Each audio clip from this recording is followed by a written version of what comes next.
Well, hello, and welcome to Trash with a capital T, where we give trashy books and movies the love they truly deserve, and some deserve more than others. I'm your host, Bobby. New videos are posted here every Sunday, 8:30 a.m. Eastern Time. If you like what you see during the video, give me a like. It makes me feel good. And if you want to see more of my content, subscribe. Got new stuff coming out all the time. Okay, we are jumping back into VC Andrews territory.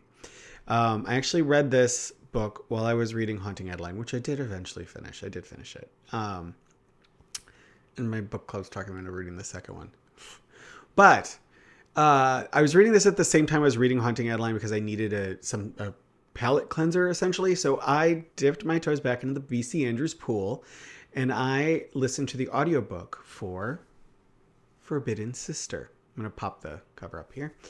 And I gotta say, I really liked this one. I have had good luck with VC Andrews lately.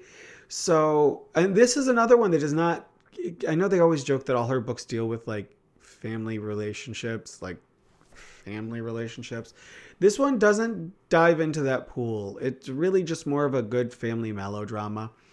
And I ate it all up. It's slow paced. I will say that. It's not a very like high stakes horror novel. This is just straight up melodrama.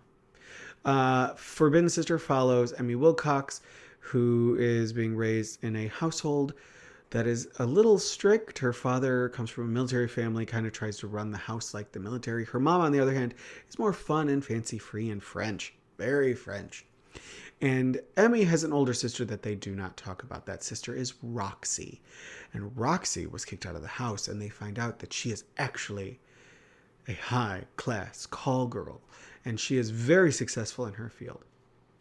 And her name as a call girl is Fleur de Coeur, I believe, which is like heart of or flower of hearts or something like that.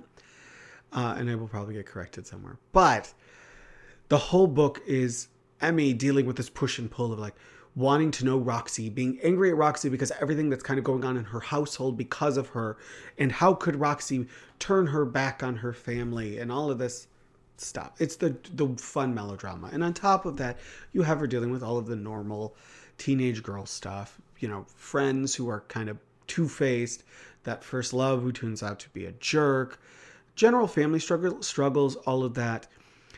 I will say, this is the Wilcox family in this book is probably one of the most well-adjusted. Like the Roxy of it all kind of, not aside because it plays into it, but she has a very good relationship with her mother and father. Her father, while strict, is not overbearing or cruel in any way, really. The way he's kind of started off is he's going to be this very militaristic jerk, and then he just kind of turns into a nice, normal father who's just struggling with his daughter growing up because Emmy's about 16 when the book starts, 15, 16.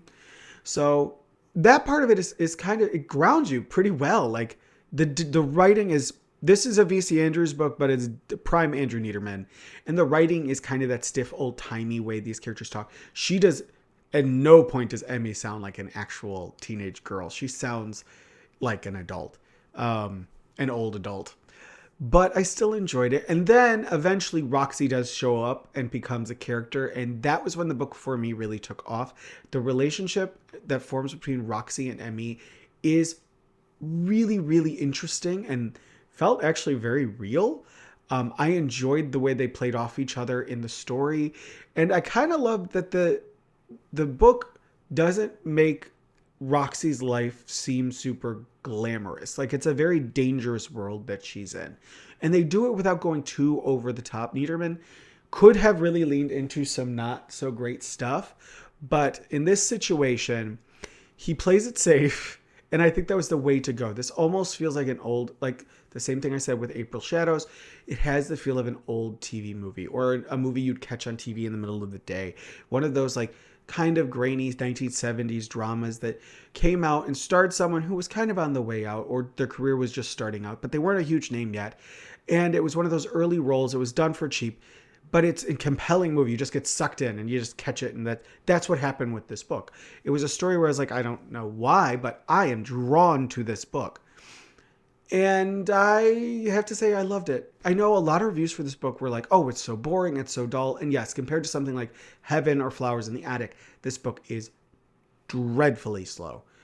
But there was something about the simplicity of the story and the kind of it's a comfort read. There's nothing in there that is overly taxing. You kind of know all of the bumps that are coming and you know all of the stuff that's happening.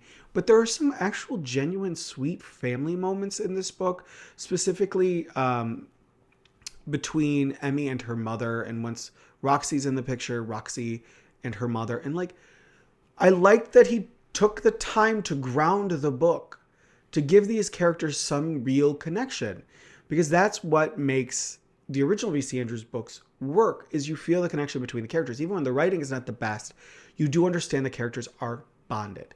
And I got that here, and I loved the way the book the way it worked through the danger without going over the top, and I loved the ending. I love the way it all wrapped up. I have not read the short story continuation. I think there's a 60-page novella that kind of adds a little extra for Emmy's story.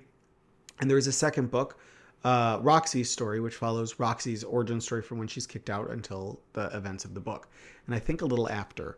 But I loved it. I absolutely loved it. And it was one of those things where my brain just needed it. It craved something that was low-key, but drama-filled, but not over the top. It did not ping my anxiety. There was no moment in this book where I was horrified or grossed out. I loved it. And this is kind of the Niederman phase that I like the best, because he's really just like, we're going family drama. We're dropping a lot of the more horrific elements, and we're going to I know he had some weird ones come out at this time too, but like, this is family melodrama. I love that. Weirdly, when I think of these books, they kind of remind me of like, and this is going to sound like I'm insulting the Thornbirds. I loved reading the Thornbirds, but it's the same kind of idea where you're following a family. Now, the Thornbirds is a wonderful, we'll get it. You know, I need to do a video on that one anyways. The Thornbirds is a well-written epic of a family drama, like a family saga. These are definitely the Walgreens version of that, and on a much smaller scale, but they're still just as enjoyable. And like I said, it really doesn't deal with a lot of the taboo subjects that people expect from a V.C. Andrews book, which I like, because that stuff does get a little tiring. Sometimes it's just like, that's a bit much, guys. Can we take a break? And we did, and I enjoyed that break. And I actually really can't wait to read Roxy's story, just like I can't wait to read Girl in the Shadows. And I've got other V.C. Andrews books. My V.C. Andrews collection is out of freaking control.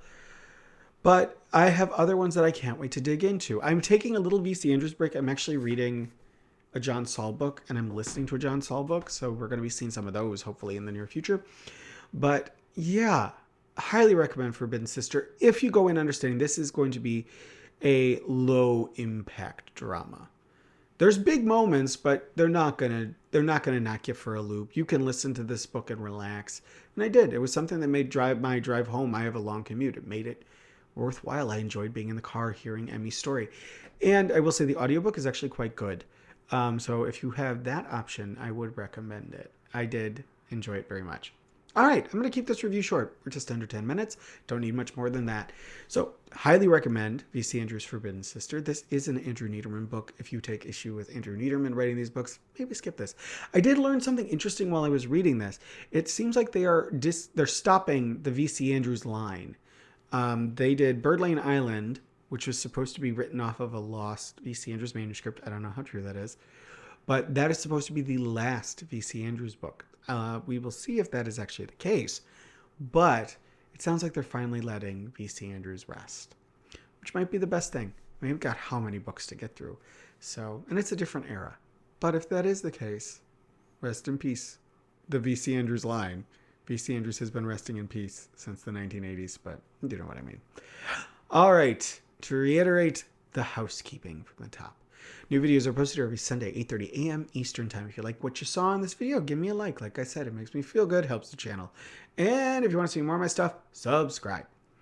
Okay, guys. Love what you love, enjoy what you're reading and watching, and have an amazing morning, afternoon, or evening. And I will see you all in the next one. Bye, guys.